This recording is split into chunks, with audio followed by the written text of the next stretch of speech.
You're listening to the Station 71 podcast with your hosts, Mario, Beth, Brian, and Kirsten.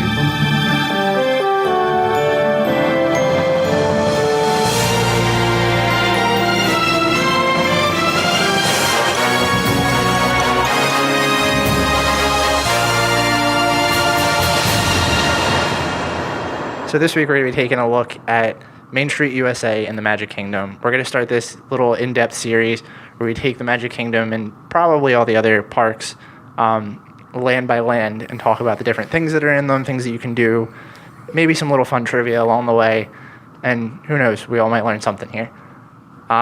So let's start this off with a question. I know probably the answer to most of this is going to be what I think it is, but how do you guys get into the Magic Kingdom? Are you taking the monorail? Are you taking the transportation buses? Are you coming across on one of the ferry boats? What's your transportation to the Magic Kingdom? if at all possible.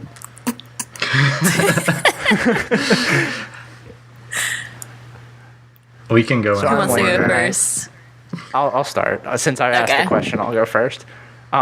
Typically, we stay at Riverside. I think I've said that a couple times on the show. So the bus is like the quickest route in. If I had the choice, I'd probably try to get on the monorail, but it's definitely I'm the kind of person that wants to be at Magic Kingdom right when it opens. So my choice is probably resort bus, and that's going to be like the very unpopular thing, I feel like. Well, I have never stayed on property before, so I've never really had the option of taking a bus other than the one that you can take from the TTC, which is, I'm sure, a lot faster, but extremely unmagical. So I always take the monorail. I've taken the ferry a couple of times, but generally I take the monorail because I'm a big fan of it. And but I am looking forward to utilizing the bus system just so I can get dropped off right at the front instead of having to walk from the parking lot to the TCC and then walk from the monorail to Magic Kingdom, blah, blah, blah. So that's probably like the one and only time you're ever going to say that. I feel like everyone hates the resort buses. I mean, like, I don't mind them, but I always see like a lot of people saying, oh, they're, I always wait too long for them or they're too crowded and stuff like that. But, free transportation is free transportation. True. Yeah, the appeal of it to me is definitely how close to the front you get dropped off. Like, if you're getting there super early at most of the other parks, it doesn't matter. But, Magic Kingdom is, unless you're staying at the Contemporary, that's going to be your closest route. The Contemporary walk is really nice too. I've done that one time, and I think that was probably the best like transportation to Magic Kingdom. I wish. I got lucky. My aunt's DVC, and we stayed at Bay Lake, so it was like right there. Nice. Yeah. Yeah. Super One day nice. when I'm rich. I've stayed at all three monorail resorts, and my favorite is Contemporary, but honestly, the walk, I don't think it's that big of a draw because, I mean, in the morning, maybe, but at night, like, you're so tired, you don't even want to walk that far. It goes from being, like, I don't know, half a mile to 50 miles by the time it's, like, 10:30 at night. Also, one time I was walking, and there was a dead snake on the street that you have to cross over, and so that kind of scarred me for life. We did it during the Christmas party, and that was like the only time that we had tickets because we transferred from Caribbean Beach to Bay Lake for 3 nights. And when we were over at Bay Lake, we walked from Bay Lake to the Christmas party, and then the rest of our trip was spent at Universal. Don't ask me why. But when we walked from the hotel to the party, it was fine. But at like 1 a.m, walking back from the party, it felt like I had walked about the length of one of the bus routes. Yeah. Anyway, Brian, Kirsten, what's your transportation method of choice? Oh, you go first. Well, now being a Florida resident, usually driving to the TTC, and crossing my fingers that the monorail is running, because the last couple times I've gone, we've gotten unlucky and the monorail was not working and we had to take the ferry, which I really dislike taking the ferry. It seems like it takes far too long to get everyone loaded on it, and it's just a big headache. But usually the monorail, one of my favorite ways to get into the Magic Kingdom, which not a lot of people use, is the boat which runs from Fort Wilderness straight to Magic Kingdom, which is really cool. It's pretty scenic, and also it's one of the other neat things about it is it runs right by River Country and Discovery Island, and you kind of get a sneak peek at what that used to be. So That's really cool. I've never done that. I'll have to check it out. I think I've done the boat one time, and now you're making me want to do it again. now, obviously, it really is only a good idea if you're staying at Fort Wilderness, because if you were to, say, drive to Fort Wilderness, park there, take a bus all the way back to get on the boat, and then ride that over, you're probably looking at an extra hour added to your trip to get into Magic Kingdom. But if you happen to be over there already, it's definitely the way to go. It's probably the shortest way going from the campgrounds at Fort Wilderness straight to Magic Kingdom. So Yeah.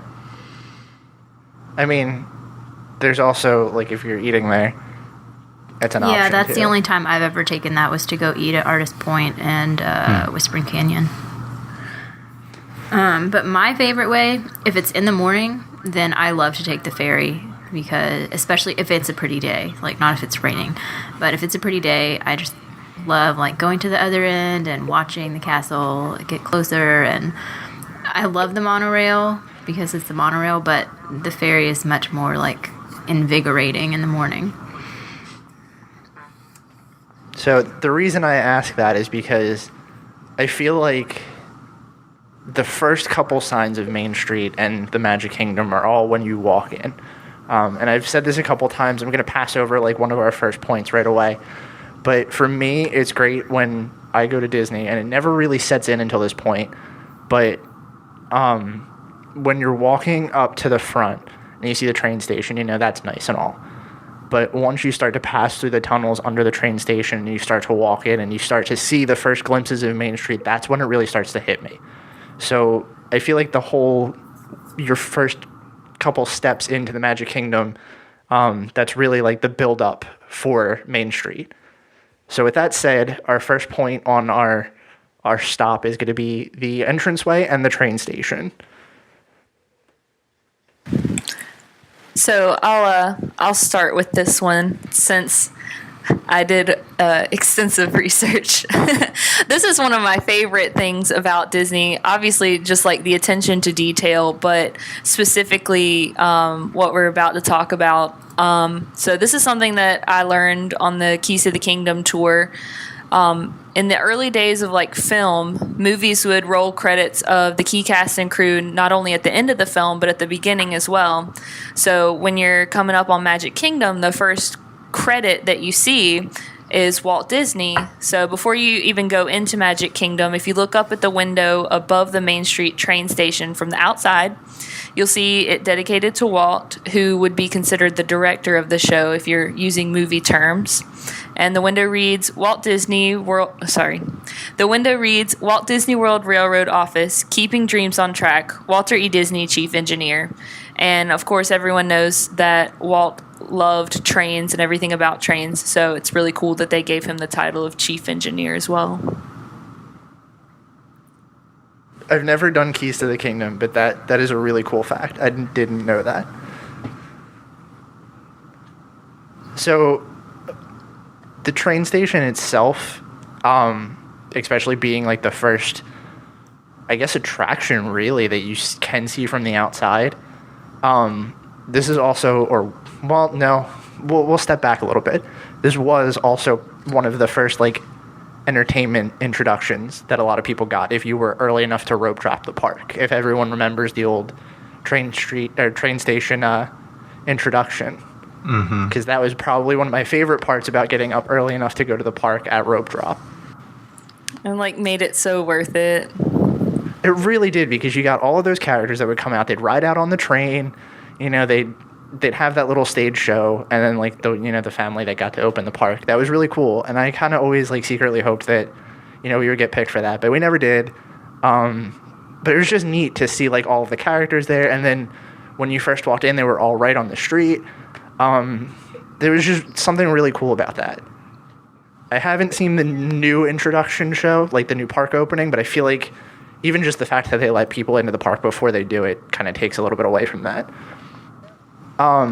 Just because part of the thing that I really liked about that was sitting there and like watching everyone around me that had like never really been to the parks before and didn't really know what was going on. And they're like, well, why are we waiting here? And then that train pulls up, and one of the citizens of Main Street comes out, and they welcome everyone, and they start to talk about like that they're gonna bring a family on stage to open the park and all that. Like, it was so cool, and everyone got so excited about it. Or the people that you could tell hadn't seen it before, some of the people that were kind of like rushing to the front to get into the park early enough. Mm-hmm. But it was just a cool little thing, and I liked that it was kind of like unannounced, and there really wasn't a lot said about it, but it just kind of happened. Yeah. I'm going to pull a Brian because I never liked it, and frankly, I don't care that it's gone. Like, I saw it a few times, and I was the person who's like, okay, can we hurry up because I have things to ride. Like, let's go, move it along. But I don't really like characters, so maybe I'm alone in that feeling. I don't know.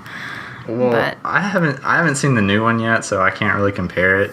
I really like the old one, but it was kind of a logistical nightmare with everyone crowded there in front of it, and then it's just like, all right, everyone gather up and go. Stampede. And then it's like once actual rope drop happens, it's a madhouse trying to get into the park. So I see why they moved it to the hub, but I miss the fact that it was right there, and it really highlighted the train station, which goes back, to Walt's love of trains.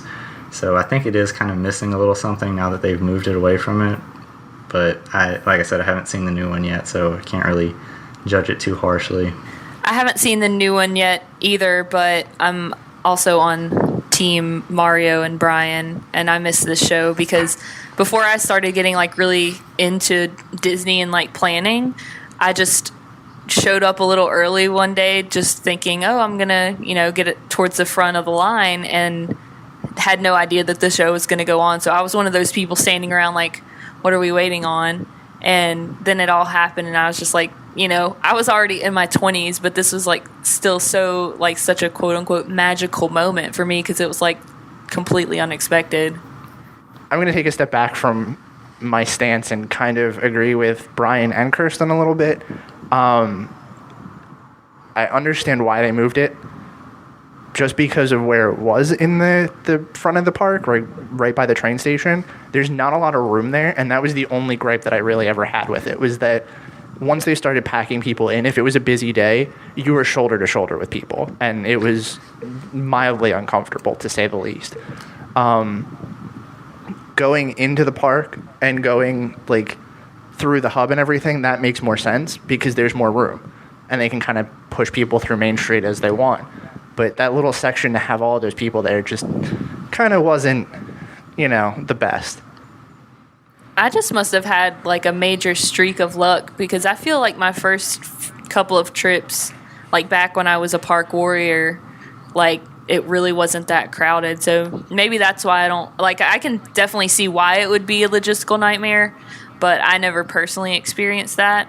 I do think it's really smart from a business standpoint if you let people in early because then they're spending money earlier. Mm-hmm. Has anyone been there during the new opening? No. Because I know Brian said he did, and I haven't. Mm-mm. I haven't Beth? either. I'll let you know in October. Okay, because I want to know if they, because the way they do it with Epcot is they rope off World Showcase, and there's only, certain points you can go to. I want to know if they do that with everything in the Magic Kingdom, because I know that there's a couple of minutes before the park actually opens, and if that's the case, you're really pushing some business numbers there. Well, they can't rope off everything. I've been in early to do Crystal Palace, and the whole hub, all that is open. You just can't go on any of the bridges. But right, that's what I I was thinking. Yeah, you know that Starbucks makes like $5,000 before the park even opens, probably. Oh my god. Fun fact, I used to work at Starbucks several years ago, and when I was I've been trying to move to Orlando for like the past 8 years. Obviously it hasn't happened yet, but I was thinking like, oh, I'm going to transfer from my Starbucks to the Starbucks on Main Street, and I just thank my lucky stars every day that I didn't actually go through with that. Yeah, that would be horrendous. I feel for those people. So, real quick before we go into everything else inside the actual Main Street area, I don't know how many of you do pin trading. I used to, not as heavily anymore. But one of the things that I used to really like to do when I was into the pin trading thing was if you stop at the stroller rental places, you can ask them to see their pin stroller, and they always bring out like a stroller that's covered in pins. Now, obviously, you only want to do that when it's a slow time because you're asking for a stroller at a stroller rental place, and cast members have a lot of other things to do. But that was a cool little thing, and there was always like a ton of stuff on there. So, quick That's little really fun fact cool. for anyone that's a pin trader. Wow, I didn't cool. know I that. did not know this. Yeah, it's even if you have like a couple pins and you just want to see it, it's really cool to see. Every park stroller rental has one. If you stop at a time where they're too busy or maybe a cast member doesn't know about it, they might tell you, oh, we don't have that anymore. But the last couple trips we've been there, I've asked almost at everyone, and they've had it. And some of them, like the one in Animal Kingdom, has like a plush Timon in it that's got his own lanyard on, like the little things like that. But one of those little hidden things to throw in there because I never get those. That's pretty cool. I've been collecting and trading pins for over 15 years now, and I never knew about the one at the stroller rental. So that's pretty neat. It's a weird one that no one would really think to stop at. Huh. So now you can check it out next time. Yeah. So from here, which way do we want to go? Well, one thing I'll mention is the whole going, under the entrance. Oh, did you already say everything about this, Beth, about how the posters underneath the train station are the previews for upcoming in the same sense that a movie would be? So it's like I didn't mention the that. train station is, the curtain, and then as you walk under, the curtain's going up, and then the posters on the sides of the walls are, trailers, as you would see a trailer for an upcoming movie, and then you get into the park, and that's where the credits are. And then the red sidewalk, Kodak actually tested colors, and they came up with that red color as the best picture, or the best color for photo backdrops. So that's why the sidewalks are that red color, and it's like the red carpet. So that's really interesting if you walk into it and you think about it that way. They do a really good job with that whole curtain thing, because from that moment you walk out under the train station and you see the castle, like that's really the big moment for a lot of people that makes them feel like they're there. And, everyone, if you haven't been to Disney before, that's the thing that you associate it with, is the castle. So to walk out and to have that, like, kind of big view of the castle is, like, the highlight. And the fact that they kind of almost hide it really well from outside of the park is super awesome. Yeah, I totally agree. And I also just want to point out, if we take a jump back to the TTC, how much I like the fact that they moved the bag check there. Oh, that is so much better now. I still haven't experienced that, so you'll have to keep telling me, because I'm excited. Yeah, it's first of all, I have always thought that the monorails were like, had a target on their back, people trying to bring stuff that they're not supposed to, God forbid, something dangerous. But it also just would take away from the magic, when you're standing right in front of the train station, waiting in line, having your bag checked. And now it's nice because it's a lot safer, and you have a lot of distance in between bag check and the gates. So it makes you almost forget that you had to stand in that line and do that. Right, and plus going into the parks when it was right in front of the entrance, it was such a bottleneck for people coming in, and so now it really doesn't add that much more time when you think about it, because unless you're there when no one's in line for the monorail, by the time you get through bag check, you're going to be in the same place you were beforehand as far as getting to the park. So I think it just makes a lot more sense to have it back at the TTC. It really does. I mean, like I said, I haven't experienced the new bag checks yet, but I totally agree with everything you guys said about the old ones. Yeah, I haven't experienced it yet either, but pretty excited. It's bad when you get excited about bag checks. Okay, what's next? So is there anything else that I missed, or are we deciding left or right? I vote right. So, like, Town Square Theater? Yep. How many of you actually do the Town Square Theater? Because I can't say I've ever been in there. I've been in there, like, once. I'm really guilty of kind of bypassing Main Street in my first couple trips. Like, at least in the last couple of years, it's been that I've slowed down, I've taken my time. And it really stinks because, unfortunately, you miss a lot if you don't really realize what's going on there. And even just, like, thinking about all this stuff for this show, I realized that there's a lot going on Main Street. Unfortunately, a lot of people kind of breeze right by this, and this is a thing that I've never done because I've kind of breezed right by everything. So I'm going to leave this one to you guys. Well, on that point, I think that's a thing a lot of people do, especially if they're people that like to plan things out a lot and they know what rides they want to go on and they've got it all mapped out start to finish with the day. With Main Street not really having any, quote-unquote attractions to get on, it kind of makes it really easy for people to just zoom right past it, head off to whatever ride they want to get on, or if they want to just look at the castle. But, Main Street's definitely got a lot to offer, and, it's kind of sad that a lot of people miss a lot of the cool stuff that it has.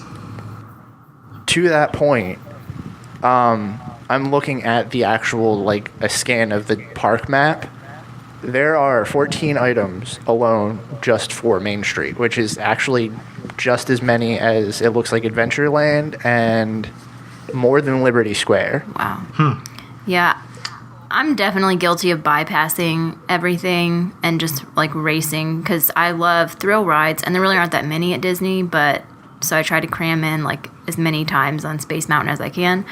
But when we went in May, we just went for one day to say goodbye to Wishes, like, very short notice, and we only rode, like, 2 things. I think we rode Buzz, and I don't even remember what else. We didn't ride Space Mountain, we didn't ride Seven Dwarfs, and it was so nice to just relax and, like, walk around and lay on the hub grass and go through the stores like we never do. So I'm definitely going to try to appreciate it more in October. Well, and we were talking about earlier about Not So Scary, and when I went for the last Not So Scary that I did, we went for 3 days, and one of those days was just for Not So Scary. So we got in the park at 4, and we didn't really bother doing anything, and we kind of took our time through everything because there was no one there. And we rode probably about 4 or 5 rides. Like, we did what we wanted to do. But that leisurely stroll through Main Street just was awesome. And actually, before we even go into the Town Square Theater, we can talk about how Main Street is actually probably the most decorated for Christmas and Halloween. So that's another point right before we even go into any building. That just adds a whole nother component to it. Like, I've only been during Christmas time once, but I've been during Halloween time several times, and I just, like, I pretty much just associate Halloween with Disney World at this point because they do such an awesome job of decorating Main Street. Just, like, seeing all the little Mickey pumpkins on the lampposts. It's so nice. I saw that, like, I saw pictures of them on Twitter the other day, and they're up again. It makes me miss Disney so much. Yeah, for sure. But that said, Town Square Theater, I'm going to pass that over to you guys because I've never been in here. I know that, isn't this where Talking Mickey meets? This is Talking Mickey and Tinkerbell, right? I think. Is Tinkerbell still in there? Yeah, Tinkerbell's still in there. Okay. I've never done the meet and greet with her, but I did the meet and greet with Talking Mickey last year for the first time, and it was like it was before my boyfriend was an annual pass holder, but I was already an annual pass holder, so it was like you can sleep in at the hotel, and I'm gonna go to Magic Kingdom because I don't like. It was like the day we were leaving, so we didn't want to have to pay for him to get in for a few hours, Mm-hmm. And that Talking Mickey experience was just one of my favorite things ever. I got the best PhotoPass photos with it. It's the most like genuine smile I think I've ever had in a photo. It's just like I'm just totally cheesing. That's cool. I've never done the Talking Mickey meet and greet, so I'll have to check that one out. Yeah, I don't like characters. I don't like meeting them. Nothing. But I know in October we want to at least meet Mickey. So I'm going to try to suck it up. Also, in Town Square Theater, if I'm not mistaken, last time I think I was there, they had a display that you might be interested in, Mario, that had a bunch of old antique cameras, or like cameras through the ages. So it like started with like really old ones and then like gradually got newer. I don't know if that's like a permanent thing or if it just happened to be there while I was there, but you should definitely check it out. I mean, I'm going to have to check out Town Square Theater because I really do want to do Talking Mickey at least once. Not that I'm thinking he's ever going to go away, but like I said, I'm so guilty of just walking past a lot of stuff here. So I think next time that's going to be one of my first things. So that said, do we want to move to the left side? Okay, left side. Guest relations. Always a good place to know where it is. Like I said last week, you can charge your phone there. They will give you a ticket and keep your phone if you are okay with doing that. It's very helpful. And then there's the fire station over there too, which is conveniently called Station 71 Fire Station. That's a cool name. Yeah. Very cool name. Side note about the fire station, because I don't know if anyone goes in there anymore. For people that don't know, because I'm sure all of you know this is where you pick up your Sorcerers of the Magic Kingdom cards. So if you're going to do Sorcerers of the Magic Kingdom, this is where you're going to want to go. This is where you're going to want to start. And then every day you're in there, you can just pick up a new pack of cards, and they'll give them to you totally for free. So nice little free add-on to do it while you're in Main Street and, well, Magic Kingdom in general. So have any of y'all played Sorcerers? Yeah, that's what I was going to ask. I've never played it, but I still collect the cards. I've done it one day. Yeah, same. I did it one time, and I don't even think we finished it. I think we did a couple of the portals, and it was when it was relatively new, so there were like lines at every one of them. Yeah, and I got tired of walking around. Like I had other stuff to do. Some of the cards are cool to collect. Like I'm pretty sure I picked up the Halloween party one from last year, and I think I gave that away to someone. But they're still pretty cool to like go around and pick up. I went to Not So Scary last year and forgot to get it, and I was really mad at myself when I left. Well, I'm like a huge minimalist. I don't collect things. Like I have one magic band. That's it. I'm breaking down and getting a magic band 2.0. Like, so I'll get this year's, and one of y'all can fight over it or something. 'Cause I don't want it. Man, I The wish card this that year I is Country could- Bears themed. So, I mean, that's pretty neat. Oh, I hate country. I can't remember what I'm last like- year's was. I'm like being super negative tonight. I'm sorry. I'm going to change You that. hate I have a Country love-hate Bears? relationship with Country Bears as well. The only part I love is like the only guy who turns me on, turned me down or something. I'm sitting here with my my Country Bears little like moonshine looking jug and a Big Al glass on this table right now. Oh, that hurts. Oh, no. The first time I did Country Bears as an adult, I was literally like cry laughing by the end of it. It's so good. I think I was It's asleep. so bad it's good. But that's a story for Another day. a different land. Yeah. That's so Fire Station. What was even there before Sorcerers? Because I feel like that was so long ago. I don't think there was really anything there. I think it honestly used to be a storage barn for backstage equipment. I could be totally wrong about that, but... I mean, it's even labeled on the map as Sorcerers of the Magic Kingdom. Yeah. Another thing over there is the barber shop. Has anyone gotten their hair cut there? No, but we will be going in October because you can do your baby's first haircut. And they give you a certificate and mouse ears that say first haircut. Eli's first haircut was technically by his neurosurgeon. They did give us his hair in a bag after his surgery, but we're going to do it and pretend that this is his real first haircut. It's the first one that counts. Yeah. And also, interesting fact about this, first interesting fact, I spelled baby wrong in our notes. And second, whenever the park opened, the barbershop was there right away. And so they were going to operate it, realistically as a barbershop would have been operated in the 1920s. So there were no electrical plugs for clippers. They were going to do it all by hand. So that they tested it out, doing it all by hand, like shaving with a brush and using hand clippers and that sort of thing. And they immediately had to have electricians put plugs in because the employees could not handle doing all of it without any electricity. That's so interesting. I feel like barbershops have made a comeback. Like, yeah. I know a guy that works in a barbershop and he does he'll shave people with like a straight razor and stuff. Yeah, my husband uses a safety razor, and even my dad goes to like this boutique haircut place now, and if he's doing something, I mean, it's way past trendy. It's all the way onto mainstream. I feel like just having a regular barbershop there is kind of impractical. I mean, yeah, not it says they do the one like, that they have, but having like an old-fashioned one. What did I see? Like 10 to 15 haircuts a day or something, which that could be low. I don't know if you have to make a reservation or what. On the map, it gives you a number to call for a reservation, so I believe you probably could, but... But yeah, I'm with Kirsten.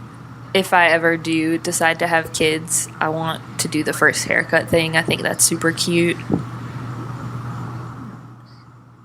Yeah, I'm excited. So next to that, you have the entrance to the Emporium, which is the big, long shop on the left-hand side of Main Street, which is probably where I've spent most of my money in Magic Kingdom. They have pretty much like everything besides things that are exclusive to the rides in here, I want to say. Correct me if I'm wrong. Yeah, it's basically World of Disney Junior, like just a smaller version of that. Does anybody have a preference on their favorite like big box store, like at one park or the other? I love Mouse Gears. Me too. Epcot. That's my favorite. Okay. Yeah. See, I love Mouse Gears. I think that's probably the best one out of all of them, but I do definitely have a soft spot for the Emporium. I also really like the Art of Disney store. Oh my gosh, that is to look probably at. my I can favorite. not afford it, but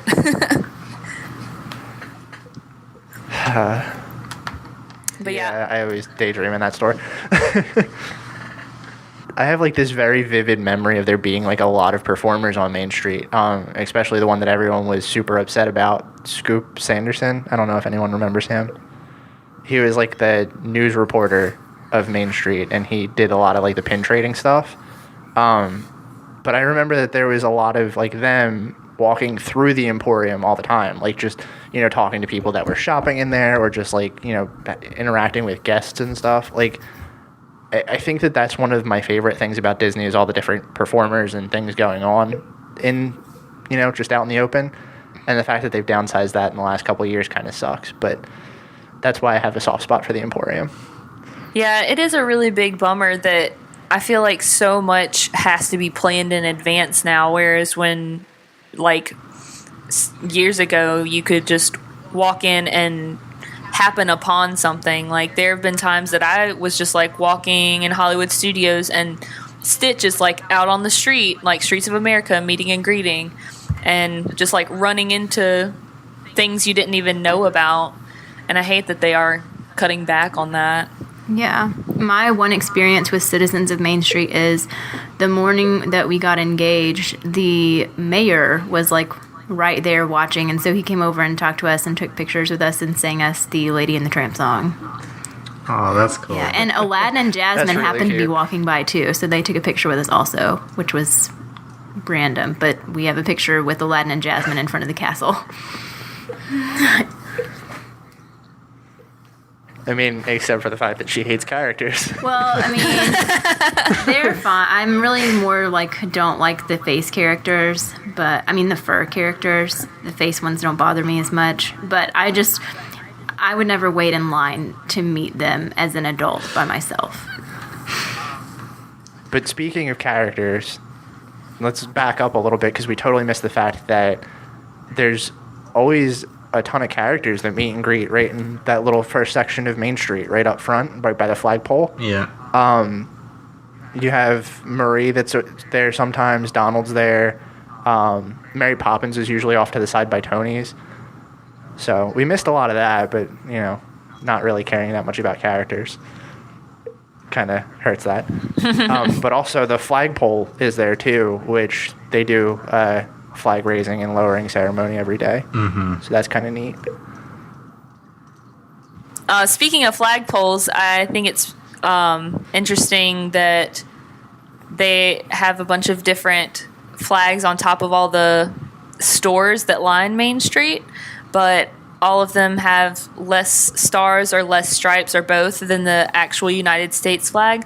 So they're not considered real flags and don't have to follow the flag code. So if they were real flags, they would have to be taken down if the weather's bad.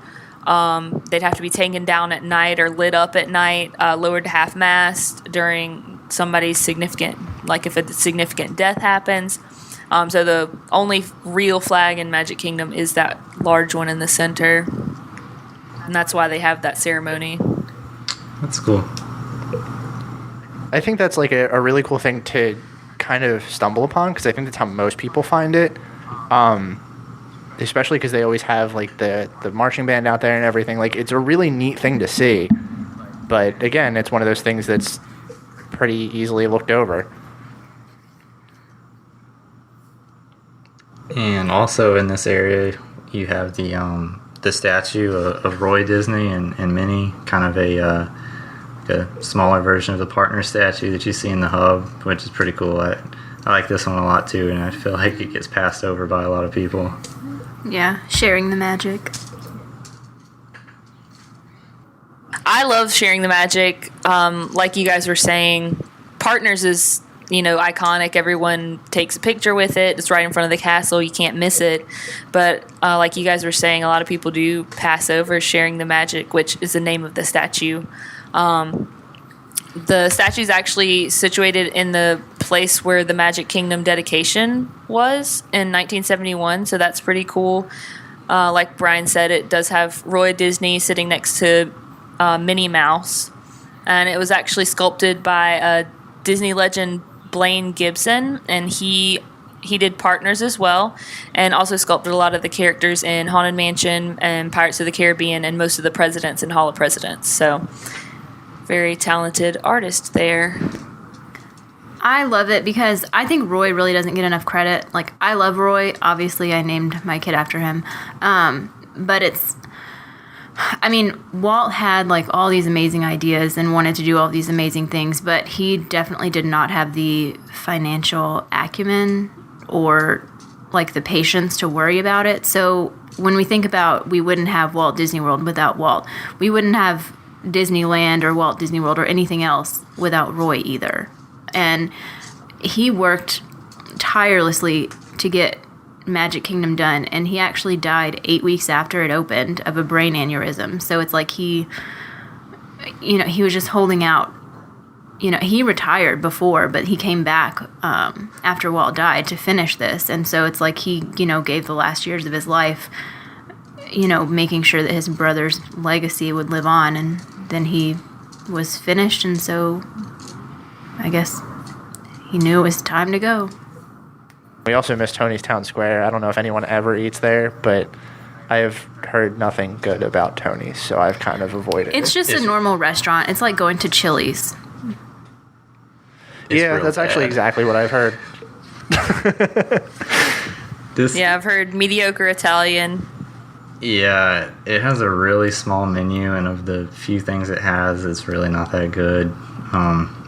One of the few restaurants that I would definitely recommend skipping over if you're at Disney. So we did most of the left side with the Emporium because that's really all there is on the left side to a point. You want to go down the right side, I guess? Sure. So I guess starting on the far right behind Tony's, you have the Chapeau, which is the hat store, where you can get different themed hats, your Mickey ears. They do the custom embroidery stuff on it if you want that. Also has one of the coolest little hidden Easter eggs, I think, at Disney, which is the telephone in the back corner of the store, which is it's a old, like, turn of the century telephone, and if you pick it up, you can actually you hear different townsfolk having a conversation on it. It's just a neat little touch that the Imagineers threw in there. When's the last time that you went to that? Because I heard that they took it out. Did they? But I haven't actually checked. I haven't really actually hope looked not. for it in a long time, so yeah, I'm not sure how I current walked that was. through there in May, but I honestly didn't notice. But one thing I'll talk about the Chapeau also. So all of the stories, or all of the shops on Main Street started out with these elaborate backstories. And they've slowly, gotten rid of everything. Like, they used to have pictures on the shelves, and now they've taken them away and put more merchandise there, which is, like, that's Disney in a nutshell. But the Chapeau, the backstory in this one was that it was started by a Nancy Carey, who was a milliner, and she had studied in Paris, hence the name of the shop, and she came back from Paris and went into business with her cousin Julia Carey, and they bought a Victorian home off of Main Street in this town and ran a business on part of the first floor. And you can even see where they expanded, where you have to walk up that ramp and stuff, and you can see that they've had to take over the whole first floor of the house and what used to be living areas into their store. So that's the backstory on that.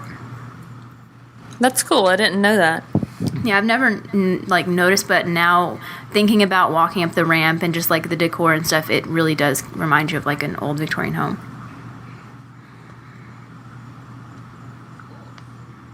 Does anybody have anything else to say about the Chapeau? No. Well, then let's take it over to one of my favorite places in Walt Disney World, the Main Street Confectionery. If you've listened to past episodes, you'll know that this is my favorite smell in the entire world, hands down. And if you know of anything that smells remotely like it, please send us an email so I can buy it. But the Main Street I'm telling you, Confectionery... those candles, go for it. See, I have the Walter and Rosie one that's literally called Main Street Confectionery, and it smells good, but it doesn't smell at all like this actual confectionery.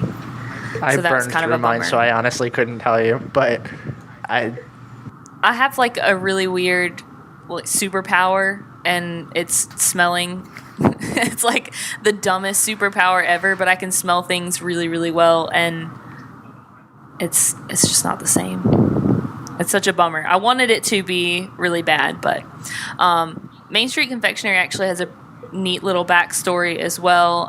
It's based on Walt Disney's first educational film, which was called Tommy Tucker's Tooth. This was in 1922 when the film came out, and it tells the story of Tommy and his friend going to the confectionery.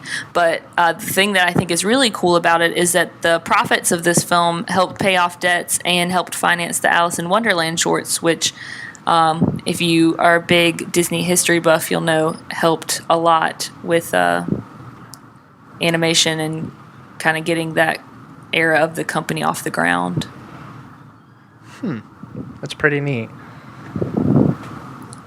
And another cool thing, like I was saying, I really like the windows that kind of, like we were saying, are the credits to the movie. And we were talking about how Roy is so underrated. His window is actually above the Main Street Confectionery, and it says, "If we can dream it, we can do it. Dreamers and doers, Roy O. Disney." So I like that window.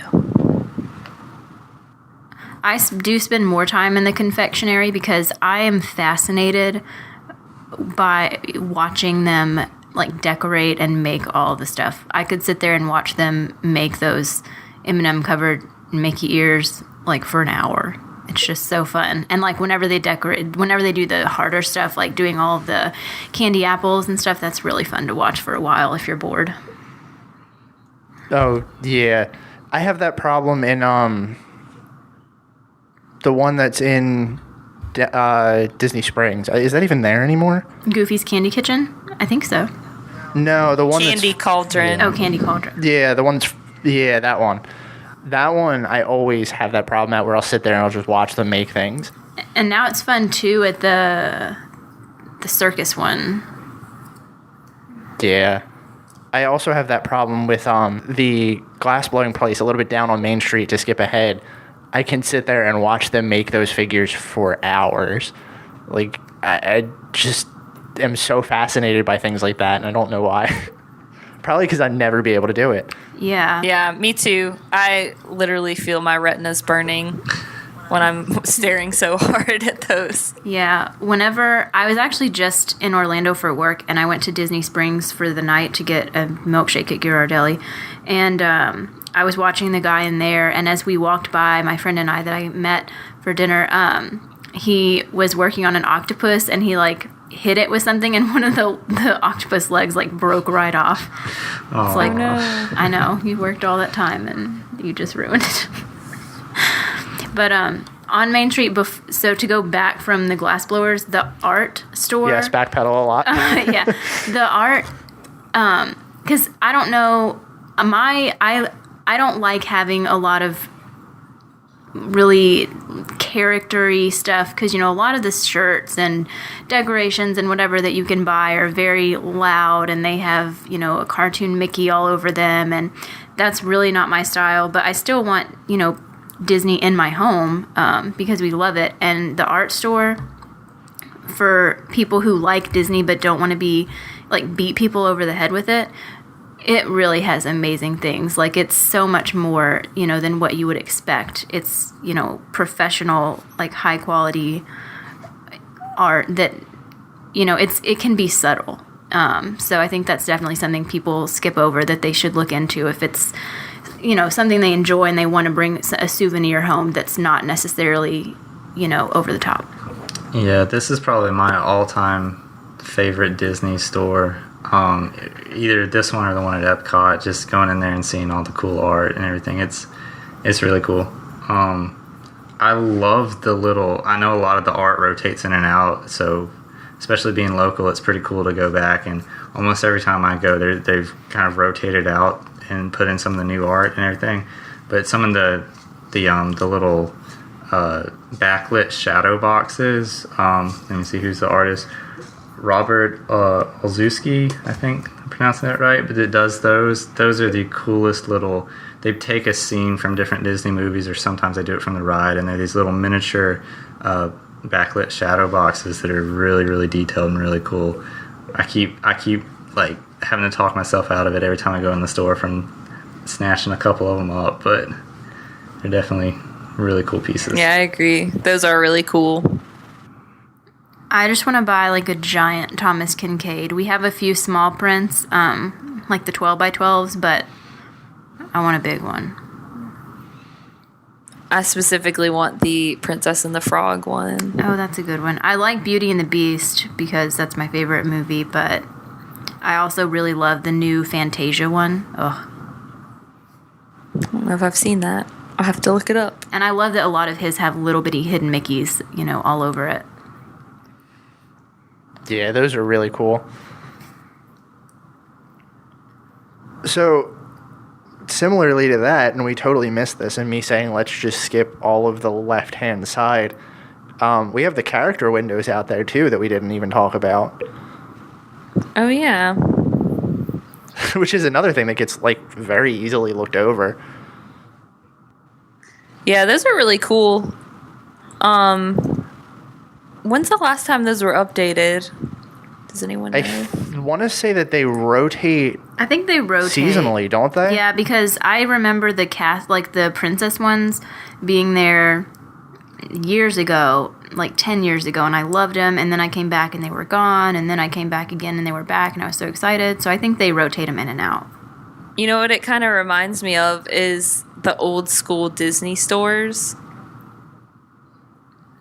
which is my childhood in a nutshell. I miss that so much. All the like little animatronics in the windows that they used to have. Is there anything else that we really missed? We didn't really talk about the bakery. You can go to Starbucks anywhere. Yeah, I think it's very typical now. Yeah. When it was the bakery, I used to love that so much more. That was where we always used to start our day in Magic Kingdom. Like, if there was extra magic hours for Magic Kingdom, we would go in just to go to the bakery, which was really silly because there really wasn't anything, like, super special there. But that's, like, a little fond memory that I have of that. But also down that way, you have the jewelry store, which is Pandora Jewelry. I don't really have an opinion on that. I don't know if anyone else does. I mean, I have a Pandora bracelet. I'm interested to see how they age because I feel like it's almost a trendy thing and it's not going to be around forever. Similar to the Alex and Ani, which I have Alex and Ani bracelets too. But I'm interested to see how long it lasts in real life as well as Disney, you know. Right. But also, next to that store, you have that little, like, kind of alcove that's there that just has, like, a couple tables and some seating area, and there's always, like, the character artist and everything. A lot of people don't go look at that either, which that's a nice little, like, quiet section if you want to just kind of get away from everything. And that's where you can hear the, is it dance, dance lessons? Music and dance. Yeah, the lessons up above. But I really wonder if that little alcove is going to get cut when they put that new theater in, if that's going to be an entrance or an exit. Oh, that would be such a bummer. That's such a nice little quiet spot. And it is great for soaking in the details. Yeah. I think that that's, like, a really underrated spot to just kind of sit, and that was always, like, a good spot to, you know, you go and grab your breakfast from the Main Street Bakery and then just kind of walk back there and have some peace and quiet. But I think with the hub grass and stuff now, there's a lot of places to sit. So as much as I'll miss it, I can totally see that being cut. Well, with the Main Street Bakery, I do want to point out, I don't know if any of you guys collect these, but I was super stoked when they came out with the You Are Here mugs for the different Disney parks. These mugs I really liked them. Yeah, but I think never they're bought gorgeous. Unfortunately, I had already started collecting them, so it was just I have to get them now kind of thing.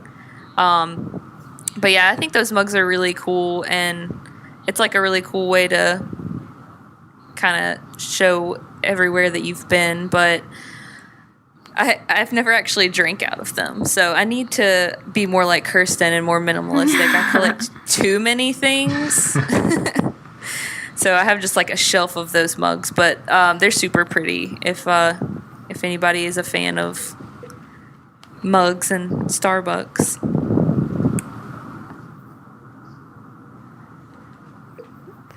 Yeah, that's my husband's one souvenir every time we go. That's like the one thing he wants is a new mug. I don't drink coffee, so I don't have any. Yeah, I have a shelf full of Disney mugs, but I'm also like a huge hoarder, so. No, I've like tried to get one thing. Like at this point, I get an Alex and Ani bracelet every time we go, and then maybe like one other thing, like a shirt or something, but that's it. Are we like up to the hub now? I mean, there's Casey's Corner. Not really anything. The ice cream parlor, we didn't talk about that. And then Casey's is on the other side. Yeah, I feel similar to the ice cream parlor as I do about Starbucks. Like, you can get it anywhere. It's just ice cream. Like, if you want to be Disney, go get a Mickey bar. Or Dole Whip. Yeah. Funny thing that you say that on the map, it's listed as Plaza Ice Cream Parlor hosted by Edie's. So, yeah, you could get it anywhere. Dang. But Casey's, on the other hand, I know that's a fan favorite. I don't really... Best quick service at Disney. I think I've eaten joking, Casey's Mike. once, so... Real? What? I'm going to back out of that. I mean, I don't think I'll be going back anymore because they changed the fries and I'm still mad. I love the fries. I don't know. Maybe I just never had them before, but I love shoestring fries. I mean, I like and, them, but they're not what I'm supposed to be getting at Casey's. Yeah, me and my boyfriend are obsessed. I've literally seen him, like, down 2 baskets of them by himself. It's like, it's more so a him thing than me. Like, I like them, but he's, like, obsessed with them. But neither of us eat meat, so we've never had the hot dogs. I am not even exaggerating. I would say 90% of the time that I'm going to Magic Kingdom, I'm going to Casey's Corner to eat. And I almost always get the corn dog nuggets. They are so good. I don't even know if I've had one of just the hot dogs. I always get the corn dog nuggets. But I love the fries, little shoestrings ones. And it fits in so perfectly with the theming of Main Street. It's the little, the hot dog parlor on the corner and everything. They have the, I forget the musician's name that comes out that plays the piano there. But I just love it. The theming, the food's great. It's kind of a pain ordering just because of how many people are usually trying to shove their way through in there. But overall, it's definitely my favorite quick service at Disney. I feel like Casey's is going to get mobile ordering at some point. That It is. I think it actually started. Oh my gosh. I feel like that's What a probably blessing. like the best thing because it's in a really weird spot. I feel like just because it's at the very end of the Emporium and a lot of people kind of funnel out that way because they see the exit, and it's in like a little tiny section right there. So I don't know. It's always been a really weird spot for me, I think. Yeah, I'll be excited to use mobile ordering there because standing in line shoulder to shoulder with people is definitely the worst part. So have any of you guys ever eaten at the Plaza restaurant? I have. Yes, I was actually about to talk about this one. I love the Plaza restaurant. I feel like it's kind of hidden away, and it's a really nice gem. But one of my favorite things there is they have loaded fries because I'm a sucker for French fries, and they're French fries with melted cheese, bacon, lettuce, tomato, and ranch dressing, which so good. I've eaten there for lunch. I like it. I mean, I've just had like light sandwiches or whatever, and it's good. I'd probably rather eat there than Tony's because it's cheaper and it's definitely not that crowded ever, I don't think. You can probably make a reservation there same day. So it is kind of tight getting in and out. It's very small because I was thinking about that for October, but definitely could not get a stroller in and out of there. So while it's very tight, it is always very dead. I've walked up there twice now and never needed a reservation to get in for lunch, which is great because, you could just walk right up and go in. But right by there's like picnic tables outside, which have a pretty nice view of the castle and like the stage shows and stuff too. So if you ever want to sit in a very not crowded area, that's a really good spot to go. But then across from that, on the other side, is the more popular of the restaurants on Main Street, I think. And that's Crystal Palace. Has anyone done Crystal Palace? I have. I as we all know, don't like characters. I also I don't. I'm actually surprised that you said you've eaten here just because you said you don't. I like don't like characters. breakfast food either. I only got us a reservation, so we could go in super early and take pictures for our pregnancy announcement without any people in the background. So basically, I paid like $50 to take those stupid pictures. Worth it? Yeah. We did Crystal Palace. We've done it a couple times now. I'm with Kirsten. I don't like breakfast, but I don't really mind characters. The first trip that I went on with my girlfriend, because she had never been to Disney before, didn't know anything about it. She loves Winnie the Pooh. And I was like, okay, well, we're going to eat at Crystal Palace. And she was like, well, what's Crystal Palace? I was like, well, you'll like it. Trust me. It's breakfast food, but you'll enjoy it. And just the pure happiness that was there when she saw all those characters walking around was pretty great. I've actually never done character dining. It's hit or miss, I think. I think this is probably one of the better ones. But I don't know. Maybe that's just because it's breakfast and they do a lot of other things. My only recommendation is don't do Chef Mickey's. I love Chef Mickey's. It has a great atmosphere. I think it's one of the more fun buffet dinners you can have. But the napkin thing where everybody like spins their napkins around, it just grosses me out because I'm thinking like there's food on these, there's little kids wiping their like grimy hands on these napkins and then spinning them, and like stuff is probably flying in the air right now. Like that really bothers me. So if you want to be sanitary, don't start with Chef Mickey's.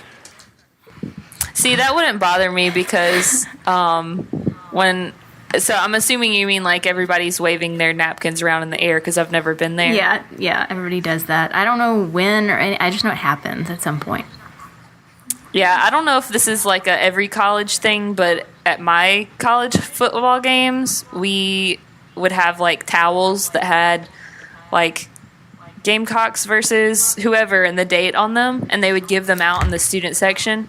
And when Sandstorm would come on, everybody would like jump and wave these in the air. So that honestly would probably be fun to just relive that moment. A&M does that too, because I've been to Gamecocks games when I lived there, and A&M, we have spirit towels also, but I guess I'd rather get hit with sweat than food. I don't know. Yeah. Right. Yeah, There's also true. food in those napkins. The only thing Gotta build up that immune system somehow. Yeah. The only thing I don't like about Crystal Palace, I feel like it's really big. And it's very easy for, like, if you're into the whole character dining thing, for the characters to kind of just pass right by your table. But if you do character dining and they skip by your table, you can usually tell the attendant, hey, you know, such and such character never came over here, and they'll come back around. That's cool. But, yeah, they also do... which this is a little weird thing, and I laugh at it every time it happens. They have like a parade that goes around Crystal Palace with the little kids, and they call it the Pooh Raid, which is a little weird. But I'm not they all sure get that's the behind. name I would have gone with. Yeah, it definitely isn't the one I would have gone with. But they all get behind Pooh and they like walk around like this center section, and it's cute, I guess, but it's not really why I'm there. So It's cuter to the parents of the kids. right, I feel like it would be cute if I had a kid. Yeah, I also have a hard time justifying the price of the buffets Yeah. as someone who doesn't eat meat, especially. Yeah. If you're on meal plan, I mean, I think this one's still one table service credit. So that's not awful. But other than that, then we start moving up towards the castle. Well, so before we move into the hub, there's two little pieces of the theming that I think Disney did a really cool job on that I just want to mention here. One of them is the street lamps in Main Street. They progress through time as you move closer and closer to the hub. So when you start out near the train station, they're all modeled after old-timey gas street lamps. And they slowly change as you get to the hub where they have switched over to electric gas lamps. So it's just Oh, I didn't know that. Yeah, it's just kind of modeling a progression through time as the town's grown up. It's just a neat little touch. One of those things that people. It's really easy to overlook, but if you really like digging into the theming and everything, it's cool to see all the little touches they threw in. And one that I think is just so cute is that they Disney and the Imagineers made all of the shop windows on Main Street lower than they would actually have been built, like to normal building codes, because they wanted to be able to have all the little kids be able to look into the windows and not be cut off. So thought that was a neat little one.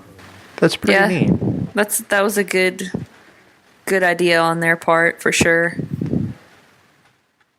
Especially with those character windows.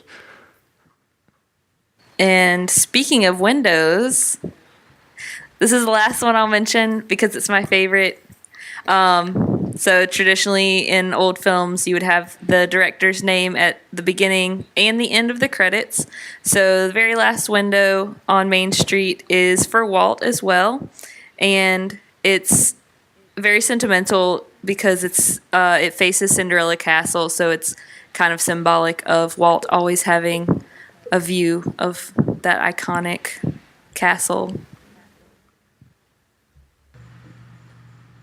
That is a great little touch. Those windows are super underappreciated. I mean, obviously we all know they're there, but if you don't know what they are, like, they blend in so well. Yeah, I love trying to find ones that I never noticed before. Well, that's going to do it for us today, guys. Thanks for listening to another episode of the Station 71 podcast. Be sure to like us on Facebook, facebook.com/Station71pod. We're on Twitter at Station71pod, Instagram at Station71podcast, and send us those listener emails to station71podcast@gmail.com. If you like this show, leave us an iTunes review, and be sure to subscribe to the show so you don't miss another episode. We hope you enjoyed your ride, and we'll see you real soon.